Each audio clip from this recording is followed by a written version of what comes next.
Victoria Ashworth was born for this life. Designer gowns, charity galas, Hamptons summers, the perfect Manhattan socialite, except she wasn't born into it at all.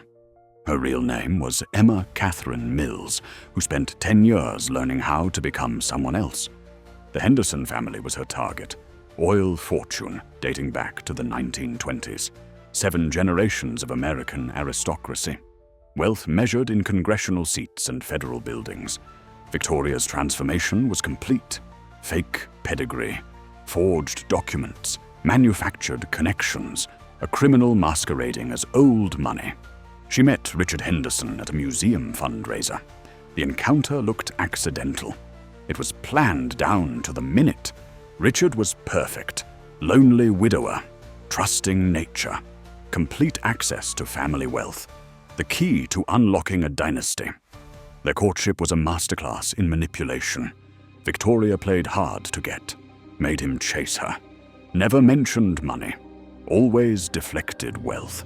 The wedding gave her legal access to everything. Henderson Oil, Henderson Real Estate, Henderson Foundation, centuries of accumulated power. But Victoria's real skill was reading people.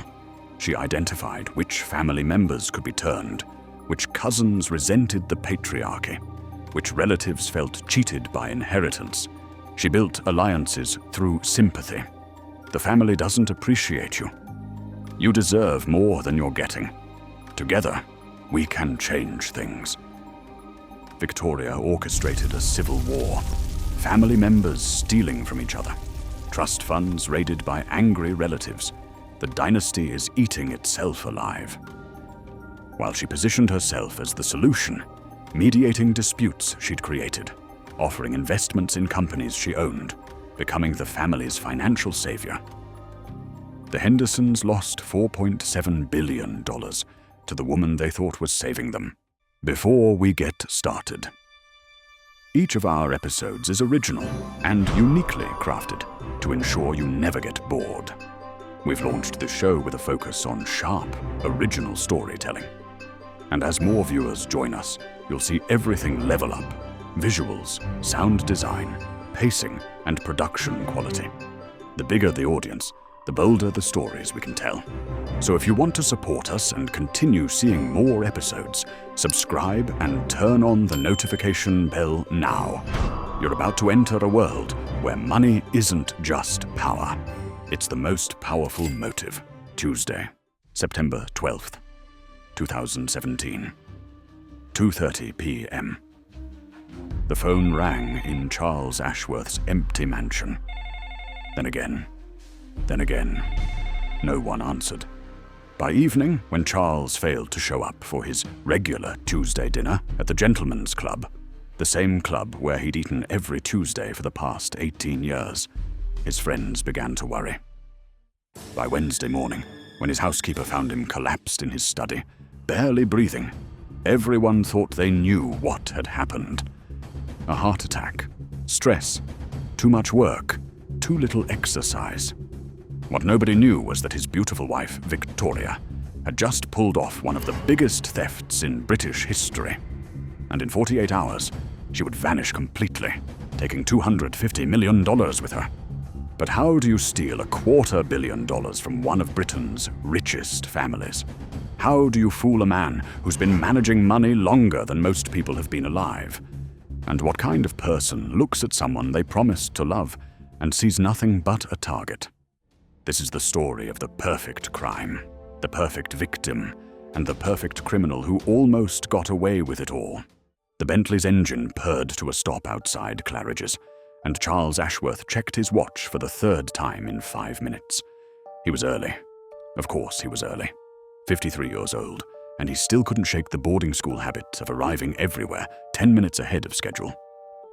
Through the restaurant's tall windows, he could see her already seated at their usual table. Victoria, with her dark hair pulled back in that elegant way that made his chest tighten every time he saw her. She was reading something on her phone, completely absorbed, her delicate fingers tracing the stem of her wine glass. Charles straightened his tie and watched Victoria's face light up when she spotted him through the glass. God, the way she smiled at him, like he was the only person in the world who mattered. Like he wasn't just another rich, lonely, middle-aged man desperate for someone to care about him. He'd never imagined he could feel this way again. Not after Margaret had left him for that tennis instructor half her age. Not after the brutal divorce that had made him tabloid news for 6 months. But here he was, acting like a schoolboy with his first crush. "Darling," Victoria said, rising gracefully to kiss his cheek. Her perfume was subtle, expensive, French, she told him once. "You look tired. Are you sleeping properly? You know how I worry when you work those late nights." She was always like this, concerned about details that everyone else missed. Charles had spent 20 years married to a woman who barely noticed when he was in the room. And now, here was Victoria, worried about the shadows under his eyes, the way he rubbed his temples when stressed. "Just some late nights with the numbers," he said, settling into his chair and reaching across to touch her hand. Her skin was soft, warm, real. Nothing that can't wait. "How was your day? Did you finish the new painting?" Victoria's face brightened with that enthusiasm that had first caught his attention at the charity auction 3 years ago. "Oh, Charles, I think this might be my best work yet. The way the light catches the water in the morning. I've been trying to capture that exact moment for months." What Charles didn't know was that Victoria had been awake until 3 in the morning, not painting, but memorizing his quarterly financial reports. She'd photographed every page with a hidden camera, studying the complex web of investments, trust structures, and offshore accounts that held the Ashworth fortune. He didn't know that the woman sitting across from him had spent 18 months planning this conversation, this relationship, this entire life they'd built together. He didn't know that every question about his day was really intelligence gathering, every expression of concern a way to learn more about his routines, his vulnerabilities, his trust. And he certainly didn't know that in exactly 18 months she would disappear with nearly every penny of his family's fortune, leaving him broken and wondering if anything about their life together had ever been real. Right. Let me tell you about the kind of disaster we're dealing with here. This isn't just some gold digger who got lucky. No, this was a professional, a woman who'd spent years studying her target like homework. Charles Ashworth wasn't just rich, he was super rich. The kind of money that doesn't just buy things, but gets built into society itself. We're talking about a family that owned half of Cornwall, had controlling interests in shipping companies, steel mills, and enough London real estate to make the Queen jealous. The Ashworth fortune went back to the 1600s. Smart investments in railways had multiplied that wealth. Shrewd moves into steel during both world wars had turned millions into hundreds of millions, and careful moves into technology and renewable energy had created a financial empire that seemed indestructible. Charles had inherited this at 35 when his father died in a hunting accident. For nearly 20 years, he'd been managing wealth that employed thousands of people, funded dozens of charities, and owned assets in 47 countries. By 2015, Charles was personally managing over $400 million. But here's what made Charles perfect prey. The man was predictable to a comical degree. Every Tuesday, lunch at the same club. Every Thursday, the opera. Weekends at the countryside estate, working in his gardens and complaining about the weather. Charles was a creature of habit, which in the world of serious money makes you vulnerable. When you're worth 9 figures, being predictable is dangerous. It means people can study you, plan around you, figure out exactly when and where you'll be. But what made Charles truly perfect prey wasn't his wealth or his routine. It was his desperate need for love. His marriage to Margaret had been arranged more than romantic, 2 wealthy families joining estates. Then Margaret shocked everyone by running off with her tennis instructor, a man half her age with abs you could bounce coins off. The divorce was brutal, public, and humiliating. Charles was portrayed as the cold, boring husband who'd driven his wife into younger arms. The coverage left Charles convinced that no one could ever love him for himself. He'd become suspicious, isolated, convinced that genuine affection was impossible for someone in his position. In other words, he was gift-wrapped for someone who could make him feel young, desired, and genuinely loved. Someone exactly like the woman who would call herself Victoria Ashworth. The woman who would destroy Charles Ashworth was born Emma Catherine Mills in a grimy industrial town in northern England. Her father worked in a factory. Her mother cleaned offices at night. They were good people who never had enough money. Emma grew up watching her parents work themselves to death, while families like the Ashworths complained about having too many houses. That kind of childhood either makes you grateful or makes you angry. Emma chose to be angry, but she was smart about it. She was brilliant in school, the kind of student who absorbed information like a sponge. She got a scholarship to study psychology and business, but more importantly, she learned how to read people. Their wants, their fears, their weaknesses. She discovered that everyone, no matter how rich or powerful, has a button you can push if you know where to look. After college, Emma Mills disappeared, not literally, but completely. In her place came different women with different names, different backgrounds, different accents. Catherine Evans married a businessman in Manchester, divorced him 2 years later with a nice settlement.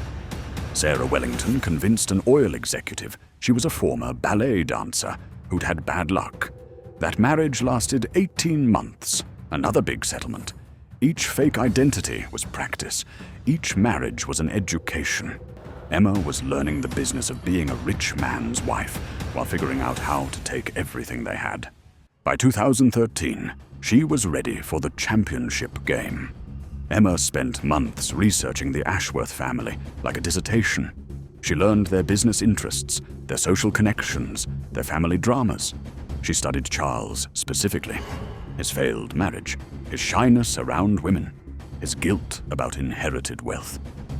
Most importantly, she learned he attended the same charity gala every year, always alone, always looking miserable.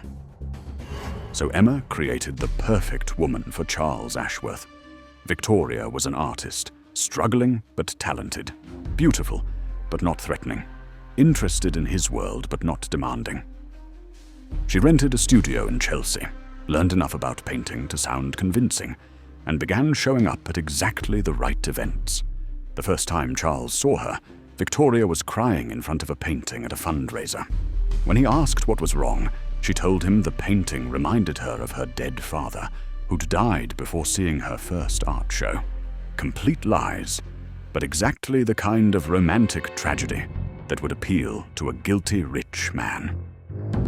Within 6 months, they were dating. Within a year, engaged. Within 2 years, married. Victoria Ashworth now had legal access to one of Britain's biggest private fortunes. For 3 years, Victoria played the role flawlessly. She attended Charles's boring dinner parties and charmed his equally boring friends. She learned about bridges and discussed the weather like she cared. She listened to his stories about estate management like he was fascinating. Charles was completely smitten. Here was this lovely woman who seemed genuinely interested in his thoughts about farming and historic preservation. She worried about his health, remembered his appointments, and made him feel like the center of the universe. What Charles didn't realize was that Victoria was running a 3-year intelligence operation. Every dinner party was reconnaissance. Every conversation about estate planning was data gathering. Every question about investments was strategic intelligence collection. Victoria was especially interested in the family's trust structures. The Ashworths had moved their wealth into various trusts and offshore accounts, standard practice for families trying to minimize taxes and protect assets. Charles, the trusting soul that he was surprisingly open about their financial setup. Victoria had a gift for asking innocent questions that got him talking. She'd worry about estate planning, claiming she wanted to understand their responsibilities. "Don't worry about all that," he'd say, patting her hand. "The lawyers have everything organized. The trusts will handle everything." But Victoria wasn't just learning about money.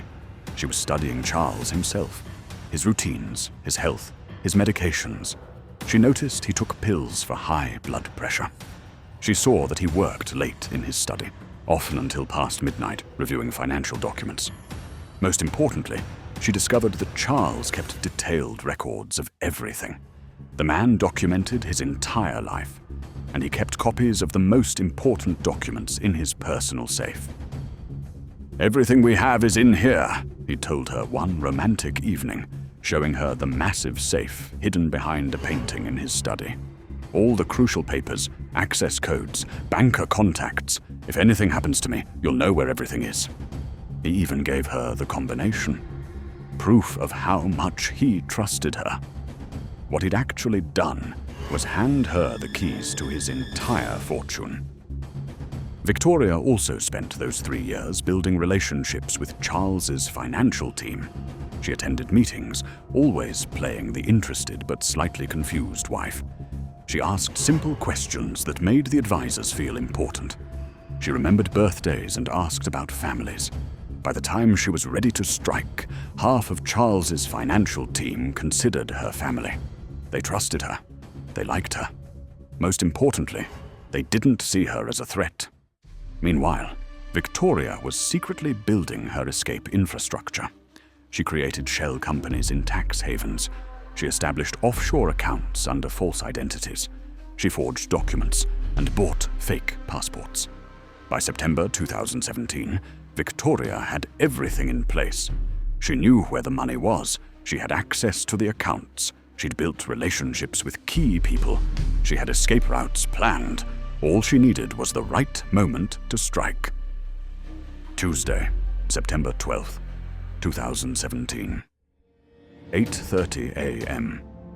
Charles collapsed in his study while reviewing investment papers.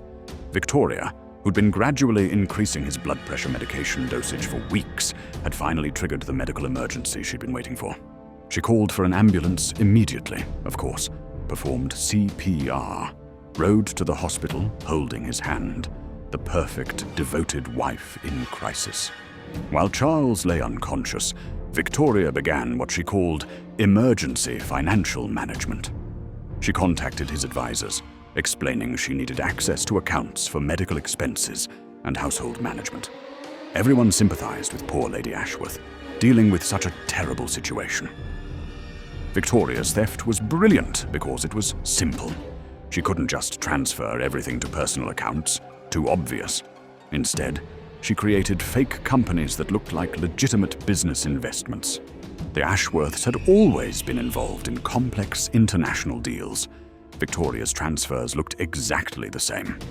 She started small. A tech startup in Singapore needing funding. A property development in Dubai offering excellent returns. A renewable energy project in Scotland matching Charles's environmental interests. All these companies existed on paper. Victoria had spent months creating believable business plans and registering them in places with minimal oversight.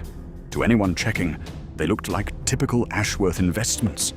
But all these companies were secretly controlled by Victoria under various fake names. The money wasn't going into real investments. It was going into accounts she could access after disappearing. For larger transfers, Victoria created false emergencies. A shipping company crisis requiring immediate capital. A tax issue needing resolution before Charles recovered. Time-sensitive opportunities that couldn't wait for his approval. She'd practiced forging Charles's signature for years. She knew exactly what decisions he would make. The most audacious part involved the art collection. Victoria arranged for several paintings worth tens of millions to be loaned to a Swiss gallery for an exhibition. The gallery was another fake company, of course. Once out of the country, the art would be sold to private collectors who didn't ask awkward questions. Even while systematically robbing her husband, Victoria maintained her devoted wife's performance. Hours at the hospital, holding Charles's hand. Meetings with doctors asking intelligent questions. Daily flower deliveries to his room. Hospital staff thought she was wonderful. Friends and advisors admired how well she was handling everything. Everyone agreed Charles was lucky to have such a caring wife. What they didn't know was that Victoria had moved over $200 million into accounts she controlled and arranged art sales worth another $25 million, all without raising a single red flag. Thursday, September the 21st, 2017, 4:30 p.m. Victoria walked out of London Hospital for the last time, carrying a small overnight bag. She'd spent 3 hours at Charles's bedside, saying what appeared to be loving goodbyes. What she was actually doing was saying goodbye to the role she'd played for 3 years. After today, Victoria Ashworth would cease to exist. She drove to the estate, destroyed potentially incriminating documents, and packed essentials. The next morning, she called Charles's doctor about spending the weekend in London, handling business matters. She'd be back Monday, she promised. Instead, Victoria checked into a small hotel under a false name, made final arrangements, and transferred the last accessible funds. That evening, she took a taxi to Heathrow. But instead of flying as Victoria Ashworth, she presented a passport for Elena Kozlov, a Russian citizen with legitimate travel documents obtained through identity theft of a deceased expatriate. As far as security knew, Elena Kozlov was just another business traveler heading to Frankfurt. But Elena never arrived in Frankfurt. She changed planes, flew to Eastern Europe under another identity, then took trains through multiple countries, finally arriving in Montenegro under a fourth identity. Meanwhile, Victoria Ashworth had simply vanished. Car found at Heathrow. Phone turned off. Credit cards unused. No trace of where she'd gone or why. Charles's doctor tried reaching her Monday morning with a medical update. When he couldn't get through, he called the police, worried something had happened to her. Police initially treated it as a missing person case. They searched the estate, interviewed hospital staff, and traced her movements to London. No evidence of harm, no sign of trouble. It wasn't until the following Tuesday, a full week later, that anyone checked the financial accounts. Charles's accountant needed to make a routine payment and discovered the main account was empty. That's when everyone realized Victoria hadn't disappeared because she was in danger. She disappeared because she was the danger. The investigation into Victoria's theft became one of the largest financial crime cases in British history. The Serious Fraud Office assigned 15 investigators. Interpol issued international warrants. Private investigators offered million-dollar rewards. But Victoria had planned for this. She understood that staying hidden required the right kind of money in the right places. The stolen funds had been moved through complex networks of shell companies and offshore accounts in countries with strict banking privacy laws. Victoria had avoided the usual fugitive mistakes. No contact with her old life. No social media under her real name. No flashy purchases attracting attention. Instead, she'd become Elena Kozlov, a Russian widow living quietly in Montenegro. She spoke fluent Russian, had enough cultural knowledge to maintain her cover, and lived modestly in a villa overlooking the Adriatic Sea. Charles recovered physically from his heart attack, but the emotional damage was devastating. The man who'd trusted everyone now trusted no one. He'd lost his fortune and his faith in human nature. Media coverage was brutal. The billion-dollar bride became a tabloid sensation. Charles was portrayed as a foolish old man, easily manipulated by a clever woman. But Charles fought back. He hired top private investigators, offered massive rewards, made public appeals begging Victoria to return even part of what she'd stolen. Investigators made slow progress.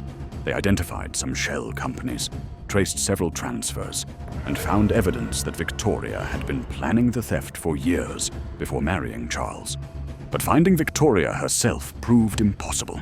She disappeared as completely as if she'd never existed. For 2 years, The investigation continued without success. Then, in early 2020, everything changed. February 15th, 2020. A private investigator in Monaco called about suspicious art sales.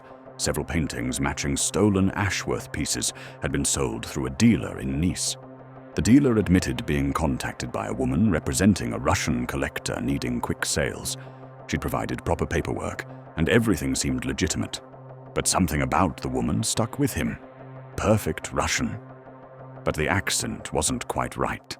Unusual knowledge of British art history for someone claiming to be Russian. Most importantly, he had security footage. The woman had avoided cameras, but there were clear shots of her face. Charles flew to Monaco immediately. When he saw the footage, his heart nearly stopped. Older, different hair, obvious plastic surgery. But definitely Victoria.